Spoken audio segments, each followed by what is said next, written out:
Primer parcial, investigación operativa 2. Problema 1. La compañía Long Island Life Insurance tiene varias patentes para diferentes dispositivos de almacenamiento que se utilizan en las computadoras, los teléfonos celulares y una gama de productos. Un competidor recientemente introdujo un producto basado en una tecnología similar a algo patentado por Long Island Life Insurance el año pasado. En consecuencia, Long Island demandó al competidor por transgresión de sus derechos, con base en los hechos del caso, al igual que el registro de los abogados involucrados. Long Island cree que tiene una probabilidad de 40% de que le otorguen $300,000. Si la demanda llega a los tribunales, tiene una probabilidad de 30% de que le otorguen solo $50,000 si van a juicio y ganan, y una probabilidad de 30% de que pierdan el caso y no obtengan dinero. El costo legal estimado si van a la corte es de $50,000. Sin embargo, la otra compañía ha ofrecido pagar a Long Island Life Insurance $75,000 para arreglar la disputa sin ir a juicio. El costo legal estimado de esto sería de $10,000. Si Long Island desea maximizar la ganancia esperada, inciso A, identifique los elementos para el análisis de decisiones. Inciso B, ¿debería aceptar la oferta de arreglo fuera de los tribunales? Inciso C, ¿qué recomienda el criterio de Hurwitz? Inciso D, ¿qué recomienda el criterio de Savage? Inciso E, construye una función de utilidad para elegir una alternativa. Para la solución para el primer inciso, identificamos al decisor, que serían los directivos de la compañía Long Island Life Insurance. Identificamos las alternativas. Son aquellas acciones que el decisor puede tener control. En este caso tenemos dos. La primera sería arreglar disputa en juicio y la segunda sería arreglar disputa sin ir a juicio. Identificamos los estados de la naturaleza de los cuales el decisor no tiene el control. En este caso son tres posibles escenarios. El primero, la demanda llega a tribunales. El segundo, la demanda llega a juicio y gana.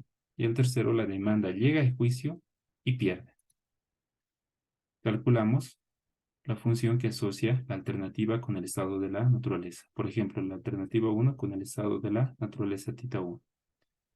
Como nos dice en el enunciado, que si llega a tribunales, Long Island va a obtener $300,000, pero el costo de la corte es de $50,000. Entonces obtendría $250,000. Si sucede el estado de la naturaleza 2, que llega a juicio y gana, van a obtener $50,000, pero los gastos de la corte son $50,000, entonces no obtiene nada. Y en el tercer escenario sería que pierde menos $50,000, ya que no gana nada al ir a juicio, pero los gastos de la corte siguen siendo $50,000. De la misma manera sucede para la alternativa 2, donde se obtiene, ¿no?, sin ir a juicio, se obtiene $75,000, pero se incurre en un costo de $10,000, ¿no? Y para los tres escenarios, lo que obtiene es el mismo valor, $65,000. Con esos valores se puede armar la tabla de pagos y además también añadir las probabilidades a priori que nos dicen en el ejercicio. Nos decían que existe 40% de probabilidades de que suceda el estado de la naturaleza θ 1, 30% de que suceda el estado de la naturaleza θ 2 y 30% de que suceda el estado de la naturaleza θ 3. Inciso B. ¿Debería aceptar la oferta de arreglo fuera de los tribunales? Para ello vamos a utilizar lo que es el cálculo del valor esperado, que prácticamente es multiplicar cada función de utilidad que hemos obtenido, ¿no?, en este caso valores monetarios, por su probabilidad a priori. Para la alternativa 1, lo que vamos a hacer es multiplicar 250,000 por 0,40 más 0 por 0,30 más menos 50,000 por 0,30. Y así obtener el valor esperado para la alternativa 1. En este caso sería $85,000. De la misma manera, para la alternativa 2, multiplicamos 65,000 por 0,40 más 65,000 por 0,30 más 65,000 por 0,30. Esto nos da que va a ser igual a 65,000.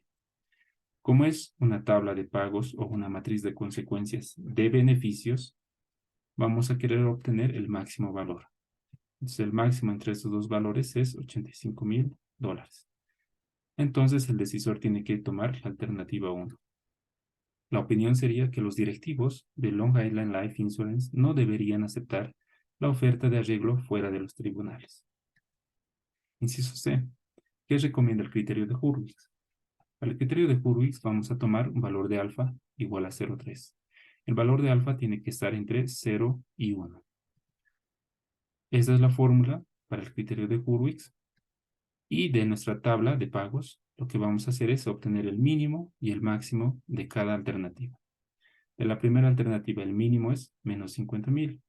El máximo es 250,000. De la segunda alternativa, el mínimo es 65,000. Y también podemos considerar que el máximo es 65,000. Reemplazamos en la fórmula y vamos a obtener el máximo, ya que nuestra tabla es de beneficios. Para la alternativa 1, lo que vamos a hacer es multiplicar alfa, que es 0,3, por el máximo valor, que sería 250,000, menos el complemento, ¿no? Que sería la diferencia entre 1 menos alfa. 1 menos 0,3 va a ser 0,7 por 50,000. Eso nos da $40,000. Para la alternativa 2, de la misma manera, el valor nos da $65,000. Entonces, el máximo entre estos dos valores es $65,000. Por tanto, se debe aceptar o se debe tomar la alternativa 2, ¿no? Mediante este criterio. Si la tabla de pagos fuera de costos, ¿no? En este caso de pérdidas, esto cambiaría. Esto sería mínimo, mínimo y esto máximo. Y el procedimiento es el mismo. Entonces, la opinión sería que los directivos de Long Island Life Insurance deberían aceptar la oferta de arreglo fuera de los tribunales. Inciso D. ¿Qué recomienda el criterio de Savage? Nuevamente partimos de la tabla de pagos. Vamos a obtener el máximo de cada columna. El máximo de la primera columna es 250,000, de la segunda es 65,000 y de la tercera es también 65,000. Con estos valores vamos a ir restando a cada columna respectivamente para obtener la matriz de pérdidas relativas. Es decir, 250,000 menos 250,000, 0. 65,000 menos 250,000 menos 185,000. Para la segunda columna, 0 menos 65,000 nos da menos 65,000. 65,000 menos 65,000, 0. Y para la tercera columna, menos 50,000 menos 65,000 menos 115,000. 65,000 menos 65,000, 0. Una vez obtenida esta matriz de pérdidas relativas, vamos a obtener el máximo de cada alternativa. El máximo de la primera alternativa es 0. El máximo de la segunda alternativa también es 0. De estos dos valores, elegimos el mínimo. El mínimo prácticamente va a ser 0, ¿no? Puede ser cualquiera de estos dos. Por tanto, la opinión puede ser que los directivos de Long Island Life Insurance no deberían aceptar la oferta de arreglo fuera de los tribunales. Prácticamente estamos tomando la alternativa 1. Pero como hay un empate, se puede tomar cualquiera de los dos. Depende del criterio de cada decisor. Yo estoy tomando la alternativa 1 porque es aquella alternativa en donde no pierdo mucho dinero. Por ejemplo, en el estado de la naturaleza tita 2 y tita 3, pierdo menos 65,000 y menos 115,000 respectivamente. Pero si tomara la alternativa 2, perdería mucho más, menos 185,000. Esa matriz de pérdidas relativas se refiere a que si yo tomara, por ejemplo, la alternativa 1 y sucede el estado de la naturaleza tita 1, prácticamente no habría perdido nada. Pero si sucediera el estado de la naturaleza tita 2, estuviera perdiendo menos 65,000, que sería la diferencia entre 0 y menos 65,000. En otras palabras, estaría perdiendo estos $65,000 por no haber tomado la alternativa 2. Inciso E. Construye una función de utilidad para elegir una alternativa. De la tabla de pagos, vamos a ordenar los valores monetarios en orden ascendente y al valor más mínimo le vamos a dar un valor de 0 y al valor mayor, valor de 1. Y a los demás valores tenemos que asignarle un valor entre 0 y 1. Esto es a criterio de cada decisor. Por ejemplo, para el valor monetario 0, yo voy a colocar un valor entre 0 y 1. Por ejemplo, 0,50. Para el valor monetario de 65,000, tengo que poner un valor entre 0,50 y 1, que puede ser 0,70. Esos valores dependen de cada decisor y podemos ver qué tipo de decisor es cada uno. Existen 3 tipos de decisores: el decisor adverso al riesgo, el decisor neutral y el decisor propenso al riesgo. Con estos valores voy a reemplazar los valores monetarios por sus valores de utilidad. Y también puedo graficar, donde en el eje X tengo los valores monetarios, en el eje Y tengo los valores de utilidad que van de 0 a 1. Por ejemplo, para el primer valor, que sería menos 50,000, 0. Entonces, en el eje X, menos 50,000, en el eje Y, 0. Para este otro punto, que sería el 0 en el eje X y 0,50 en el eje Y. Para este otro punto, en el eje X, 65,000 y en el eje Y, 0,70. Y por último, en el eje X, 250,000 y en el eje Y, 1. Esta gráfica, por ejemplo, corresponde a un decisor adverso al riesgo. Si esta gráfica fuese una línea casi recta, estaríamos hablando de un decisor neutral. Podemos dibujarlo de esta manera. Esto sería para un decisor neutral y esta otra sería para un decisor propenso al riesgo. Entonces, en este caso, se puede ver que en mi caso yo soy un decisor adverso al riesgo. Con esa nueva tabla podemos calcular el valor esperado, pero ahora utilizando los valores de utilidad que yo he asignado. Calculo el valor esperado y obtengo que el máximo es 0,70. Es decir, debo tomar la alternativa 2. La opinión sería: los directivos de Long Island Life Insurance deberían aceptar la oferta de arreglo fuera de los tribunales. Problema 2. Un grupo de profesionales médicos está considerando construir una clínica privada. Si la demanda médica es alta, es decir, si el mercado es favorable para la clínica, los médicos pueden recibir una ganancia neta de $100,000. Si el mercado no es favorable, podrían perder $40,000. Desde luego, no tienen que seguir adelante, en cuyo caso no hay costo. En ausencia de datos de mercado, lo mejor que pueden adivinar los médicos es que hay una posibilidad de 50-50 de que la clínica tenga éxito. Inciso A. Construye un árbol de decisiones que ayude a analizar este problema. ¿Qué debería hacer los profesionales médicos? Inciso B. Un investigador de mercados se acercó a los doctores y les ofrece realizar un estudio de mercado con un costo de $5,000. Los investigadores de mercado aseguran que su experiencia les permite utilizar el teorema de Bayes para hacer las siguientes afirmaciones de probabilidad. Probabilidad de un mercado favorable dado un estudio favorable, 0,82. Probabilidad de un mercado desfavorable dado un estudio favorable, 0,18. Probabilidad de un mercado favorable dado un estudio desfavorable, 0,11. Probabilidad de un mercado desfavorable dado un estudio desfavorable, 0,89. Probabilidad de un estudio favorable, 0,55. Probabilidad de un estudio desfavorable, 0,45. Inciso C. Desarrolle un nuevo árbol de decisiones para los profesionales médicos que refleje las opciones que abren ahora con el estudio de mercado. Inciso D. ¿Cuál es el valor esperado de la información muestral? Inciso E. ¿Cuánto estarían los médicos dispuestos a pagar por un estudio de mercado? Inciso F. Construye una función de utilidad adversa al riesgo para elegir una alternativa. Vamos con el primero. Construya un árbol de decisiones que ayude a analizar ese problema. ¿Qué deberían hacer los profesionales médicos? Entonces, leyendo el problema, podemos ver que tenemos 2 alternativas. La primera alternativa es construir la clínica privada, ¿no? En el escenario 1, es que el mercado va a ser favorable y se va a obtener una ganancia de $100,000. Y en el otro sería que el mercado no va a ser favorable y si leemos un poco nos dice que podemos perder $40,000. Entonces aquí sería menos 40,000. La alternativa 2 sería no construir la clínica privada. En ambos escenarios no hay ningún costo porque no se incurre en ningún gasto.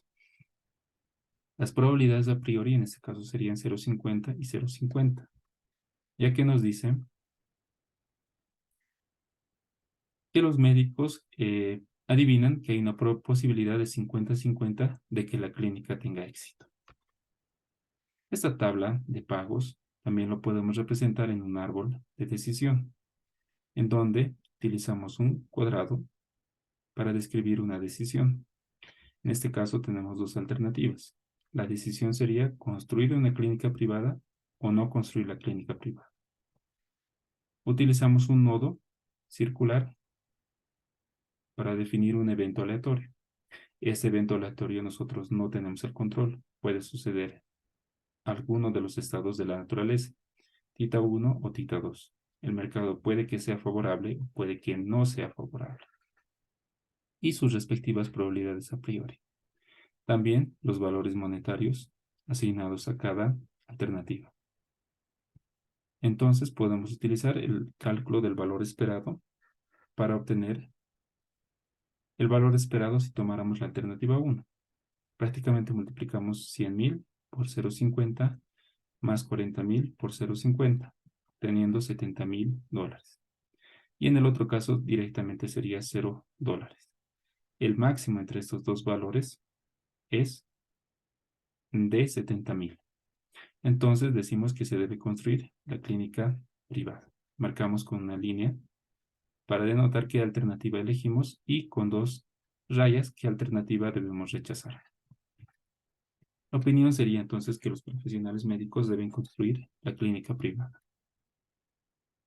Ahora, en el inciso B nos dan una serie de datos, comenzando que un investigador de mercado se acercó a los doctores y les ofrece realizar un estudio de mercado con un costo de $5,000. Los investigadores de mercado aseguran que su experiencia les permite usar el teorema de Bayes y les menciona las siguientes probabilidades condicionales. Estas probabilidades condicionales las podemos escribir en una matriz de probabilidades llamada matriz de probabilidades a posteriori, en donde, si nos fijamos, X es nuestro vector de información, en donde existen dos posibles resultados. X1, que el estudio es favorable, y X2, que el estudio es desfavorable. Y tita 1 y tita 2 ya conocemos que el mercado es favorable y el mercado no es favorable. ¿Cómo ahora se interpreta esto? Por ejemplo, 0,82. 0,82 sería la probabilidad de un mercado favorable dado un estudio favorable. Mercado favorable dado un estudio favorable. El siguiente, 0,18. La probabilidad de un mercado desfavorable dado un estudio favorable. Es mercado desfavorable dado un estudio favorable, 0,18. De la misma manera para los otros dos, 0,11 y 0,89. La suma por filas nos tiene que dar 1. La suma aquí nos da 1 y la suma también aquí nos da 1. Además, al final nos da dos datos. Nos dice la probabilidad de un estudio favorable es 0,55 y la probabilidad de un estudio desfavorable es 0,45. Estas dos probabilidades son nuestras probabilidades marginales. Probabilidad marginal 1 es 0,55. Probabilidad marginal 2 es 0,45. Ahora, con esos datos podemos armar nuestro árbol de decisión, en donde en la primera parte tenemos lo que sería el caso sin experimentación, es decir, sin recurrir a este investigador que nos puede realizar un estudio de mercado, que es lo que hemos hecho en el primer inciso. Prácticamente es esta parte. Y en el otro lado, ¿no?, tendríamos el caso con experimentación, ¿no? Entonces, nuevamente, tenemos aquí un nodo de decisión donde tenemos que decidir si realizar esa experimentación o no realizar esa experimentación. Si realizamos esa experimentación, el investigador nos puede decir que el resultado del estudio puede ser: el estudio es favorable o desfavorable. Y si el estudio es favorable, tenemos que decidir si construir la clínica privada o no construir la clínica privada. De la misma manera, si el estudio fuera desfavorable, tenemos que decidir si construir la clínica privada o no construir la clínica privada. Y estos son nodos aleatorios, entonces no sabemos si va a suceder el estado de la naturaleza θ 1 o θ 2. Pero ahora, en aquí, no vamos a poner las probabilidades a priori como pusimos en esta parte, sino vamos a poner las probabilidades a posteriori, que son probabilidades condicionales, que obtenemos de esta tabla que hemos armado. Por ejemplo, aquí tenemos que la probabilidad posteriori 0,82 es la probabilidad de que el mercado sea favorable dado un estudio favorable. X1 es un estudio favorable y que el mercado es favorable, entonces sería 0,82.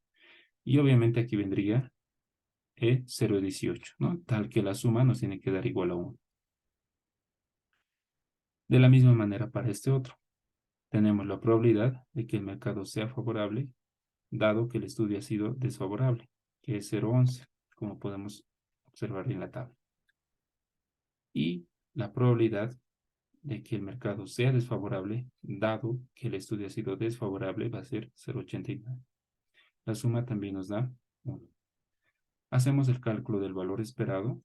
Prácticamente multiplicamos este valor por este, más este valor por este, y la suma nos da 84.200.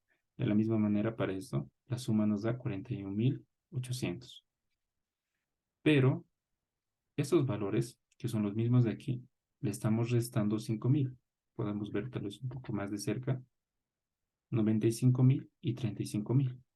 Prácticamente le estamos restando $5.000, que sería el costo de que el investigador nos cobra por realizar el estudio.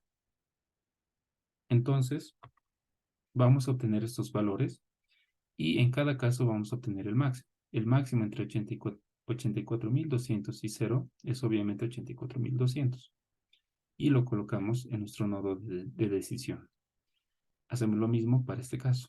El máximo entre 41.800 y 0 es 41.800.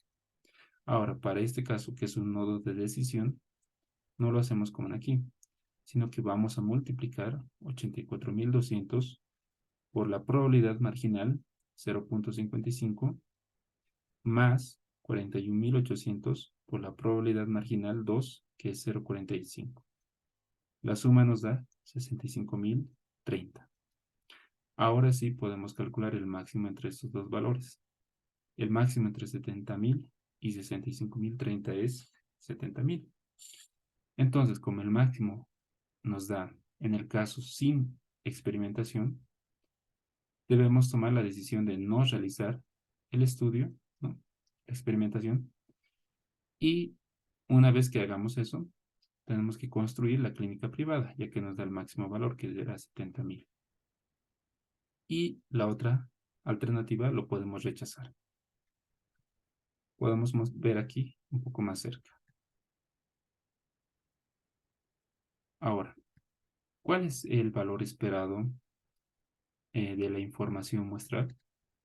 Para ello vamos a calcular el BIM, valor esperado de la información muestral, que es igual al valor monetario esperado con la información muestral más el costo del estudio menos el valor monetario esperado sin la información muestral.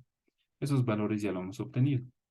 El primero es 65.030 más 5.000, que es el costo del estudio, menos 70.000. Entonces, el valor esperado de la información muestral es $30. ¿Cuánto estarían los médicos dispuestos a pagar por un estudio de mercado? Los médicos estarían dispuestos a pagar menos de $30 por un estudio de mercado.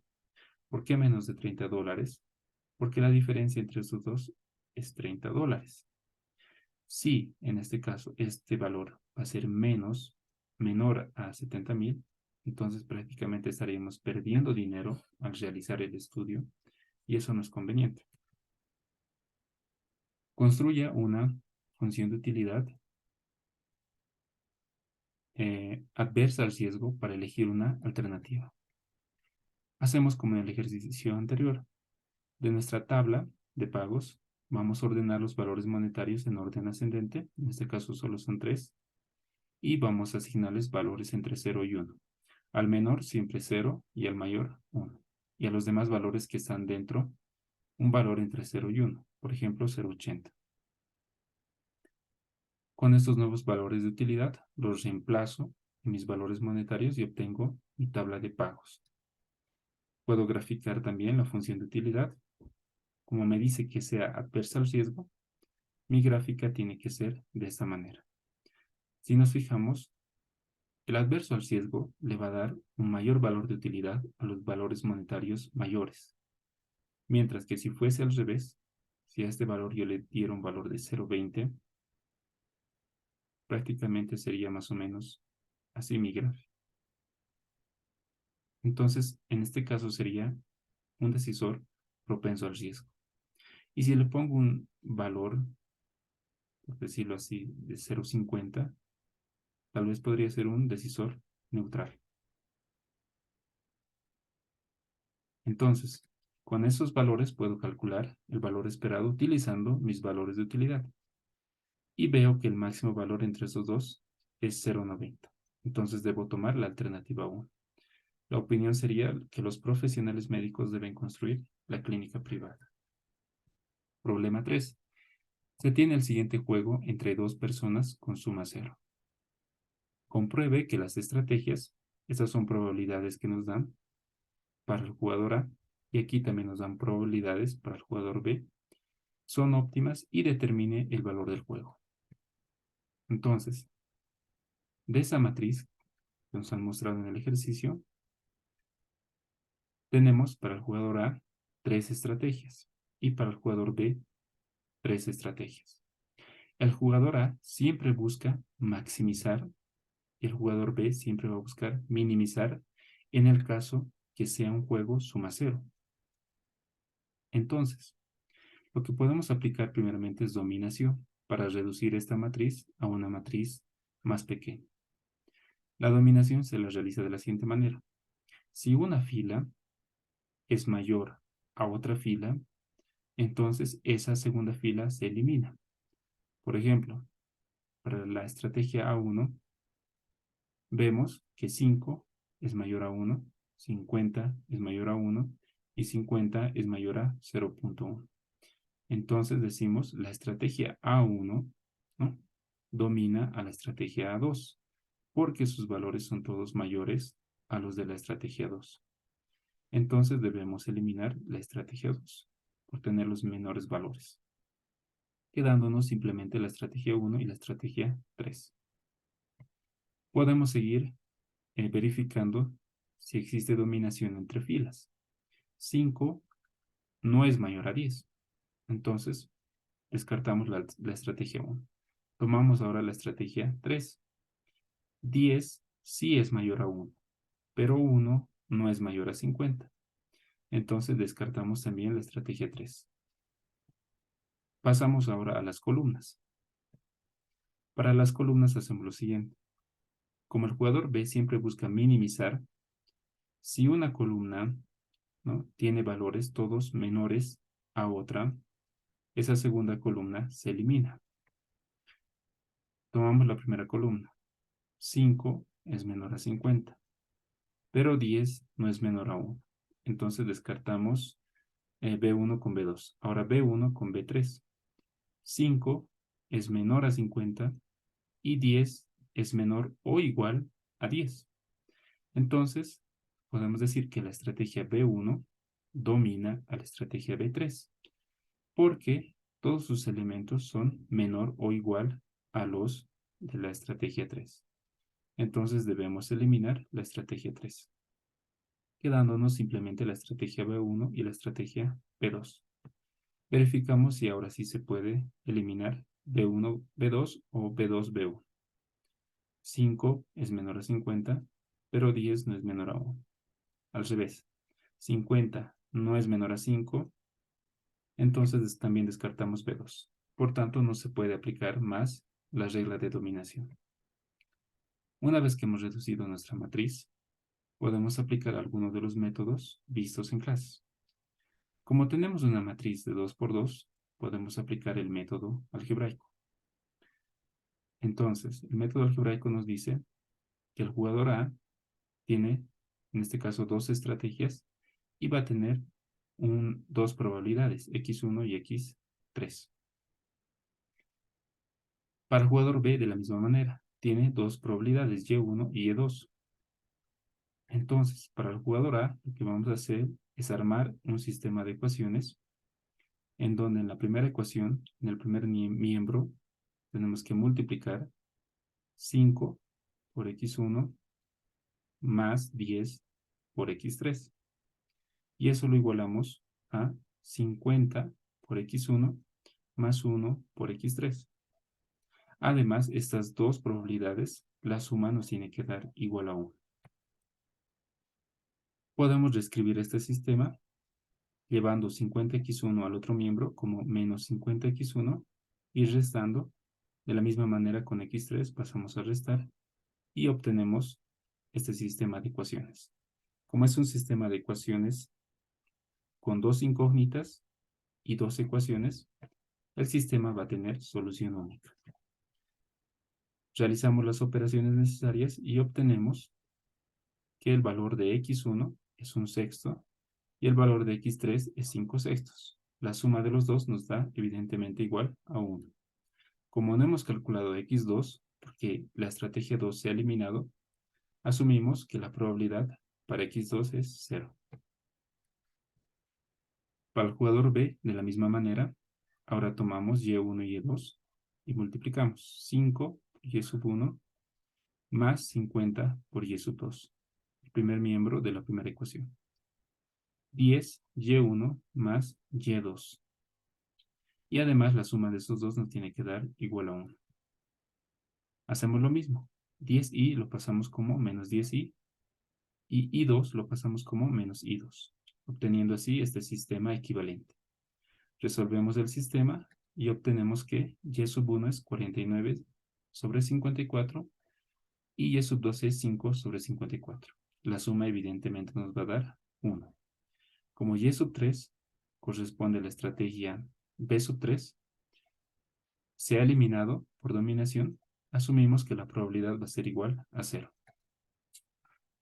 Además, podemos notar que esos valores de x1, x2, x3, y1, y2 y y3 son los mismos valores que nos han dado en el enunciado del ejercicio. Esto es x1, x2 y x3, y1, y2 y y3. Ahora nos corresponde calcular el valor del juego. Para el cálculo del valor del juego, tomamos una de las primeras, la primera ecuación, ¿no?, de cualquiera de los dos sistemas, ya sea del jugador A o del jugador B. Yo voy a tomar del jugador A, ¿no?, la primera ecuación, y de esa primera ecuación solo tomo un miembro, por ejemplo, el primero. Entonces reemplazo los valores que haya. x1 es 1/6 y x3 es 5/6. Haciendo las operaciones me da que esto es 9,17. Me daría el mismo valor si reemplazara x1 y x3 en el segundo miembro. De la misma manera me saldría el mismo valor si reemplazara en la primera ecuación del sistema para el jugador B, con y1 igual a 49 sobre 54 y y2 5 sobre 54. Me tiene que salir el mismo valor del juego, tanto para el jugador A como para el jugador B, porque estamos en un juego suma 0. Ahora, demuestre que el valor óptimo del juego es igual a la doble sumatoria de alfa sub i j por x sub i j por y sub j. X sub i lo hemos obtenido. Prácticamente son las probabilidades que tiene el jugador A de seleccionar la estrategia 1, la 2 o la 3. I1, I2 y I3 son las probabilidades de que el jugador B tome la estrategia 1, 2 o 3 respectivamente. Y alfa prácticamente sería la consecuencia, ¿no? De que el jugador A ha tomado una estrategia y el jugador B ha tomado otra estrategia. Reemplazando los valores, podemos realizar esa sumatoria. Prácticamente, por ejemplo, sería, si volvemos a nuestra matriz original, 5 por la probabilidad de x1, que era un sexto, más, perdón, por la probabilidad y sub 1, que sería 49 sobre 54. Más el siguiente valor, 50 por x1, que sería un sexto, pero ahora por y2, que sería 5 sobre 54. Más 50 por x1, un sexto, y por y3, que sería 0. Y así lo haríamos para los 9 valores. Obteniendo así que esta doble sumatoria nos da igual a 9,17, que es el mismo valor que hemos obtenido al calcular el valor del juego. Problema 4. Hallar la estrategia de los jugadores. Y nos dan una matriz. En este caso se trata de un juego de suma distinta de 0, en donde en el primer elemento, ¿no?, de este par ordenado, corresponden a los valores que tiene el jugador A, y en el segundo los valores que tiene el jugador B. Existen dos maneras de resolver. Solución por estrategias puras. Por estrategias puras, prácticamente lo que vamos a hacer es lo siguiente. Vamos a marcar el valor óptimo de la siguiente manera. Si el jugador B tomara la estrategia 1, prácticamente la primera columna, el jugador A tiene entre estas dos opciones, en 9 y 8. Como el jugador A siempre busca maximizar, el máximo valor entre 8 y 9 va a ser 9. Entonces podemos marcar 9, ¿no? Ahora, si el jugador B tomaría la estrategia 2, el jugador A tiene estos dos posibles valores, menos 2 o menos 9. El máximo valor entre menos 2 y menos 9 es menos 2. Entonces marcamos menos 2. De la misma manera sucede si ahora el jugador A toma la estrategia A1, entonces el jugador B tiene estos dos valores, menos 1 y menos 3. Como es un juego de suma distinta de 0, el jugador B también busca las máximas ganancias. Entonces el máximo entre menos 1 y menos 3 es menos 1. Entonces también marcamos el menos 1. Ahora, si el jugador A toma la estrategia 2, entonces el jugador B tiene estos dos posibles valores, 7 y 11. El máximo valor entre 7 y 11 es 11. Entonces marcamos el 11. Una vez que hemos terminado de hacer esto, nos fijamos cuál de estos pares ordenados están marcados ambos elementos. En este caso es el primero, 9 y menos 1. En este caso simplemente el primer elemento y en este caso el segundo elemento. Entonces, aquel par ordenado en el cual están marcados los dos es lo que prácticamente sería nuestro equilibrio de Nash, como podemos ver aquí. El 9 y menos 1. Entonces, existe un equilibrio de Nash en 9 y menos 1. El jugador A debe tomar la estrategia 1 y el jugador B la estrategia también 1, ¿no? La solución por estrategias mixtas se las realiza de la siguiente manera. Tomamos nuestra matriz de juegos y ahora vamos a asignar una probabilidad P a la estrategia 1 y una probabilidad 1 menos P a la estrategia 2, ¿no? De la misma manera para la estrategia 1 y 2 para el jugador B ponemos Q y 1 menos Q. Vamos a calcular la función de pago del jugador A. Lo que vamos a hacer es multiplicar, como en el método algebraico, 9 por P y por Q, ¿no? Prácticamente este valor por este, por este. 9 por P por Q. Luego, este otro valor, menos 2 por P por 1 menos Q. Menos 2 por P por 1 menos Q. Luego este otro, 8 por 1 menos P por Q. 8 por 1 menos P por Q. Y por último, menos 9 por 1 menos P por 1 menos Q. Multiplicamos y reducimos términos semejantes y nos queda esto, ¿no? De aquí lo que podemos hacer es factorizar P de estos dos términos. Y tenemos lo siguiente, P por 7 menos 6Q. Prácticamente estamos factorizando este y este valor. Entonces, lo demás sería más 17Q menos 9. Una vez que hemos obtenido esto, analizamos y decimos, si Q es igual a 1, reemplazamos en aquí Q igual a 1, vamos a obtener, por ejemplo, 6 por 1, 6. 7 menos 6, 1, ¿no? Como Q es un valor de probabilidad y no puede tener un valor mayor a 1, entonces decimos que el valor de P no pertenece a 0 y 1. Bueno, tendría que pertenecer, ¿no? Aquí habría un error. P estaría entre 0 y 1. Entonces decimos, si Q es igual a 1, nuestro eje Y va a ser el eje Q, y el eje Y, perdón, y para P vamos a tomar el eje X. Entonces, cuando Q es igual a 1, en este punto, P puede tomar el valor entre 0 y 1. Prácticamente todo este segmento, ¿no? Que va de 0 a 1. Para el jugador B de la misma manera. Ahora hacemos la multiplicación tomando los segundos elementos. Menos 1 por P por Q. Luego menos 3 por P por 1 menos Q. 7 por 1 menos P por Q. Y 11 por 1 menos P por 1 menos Q.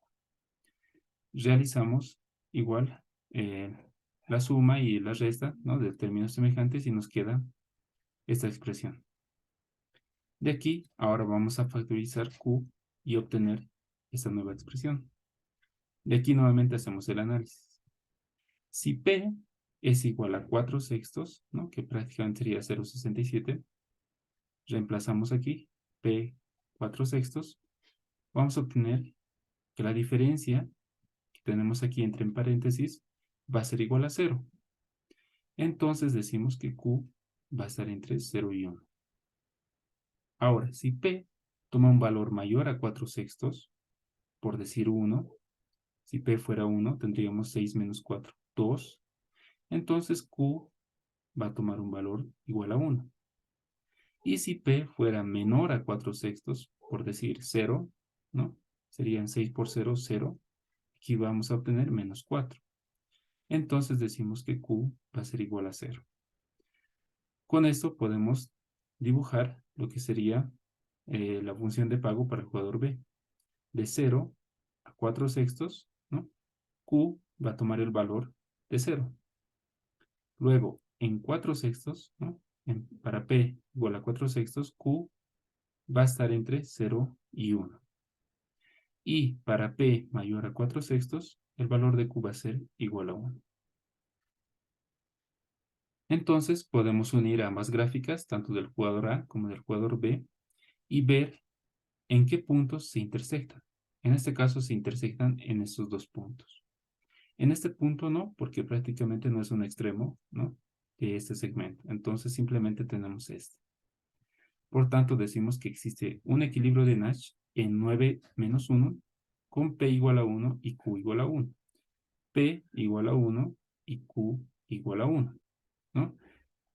Si reemplazamos estos valores, P igual a 1 y Q igual a 1, prácticamente estas otras probabilidades son 0. Entonces, sabemos que con una probabilidad de 1, es decir, con completa certeza, de que el jugador A va a tomar la estrategia 1.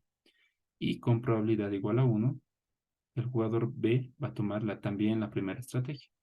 Estaríamos hablando de esa estrategia, ¿no? 9 menos 1.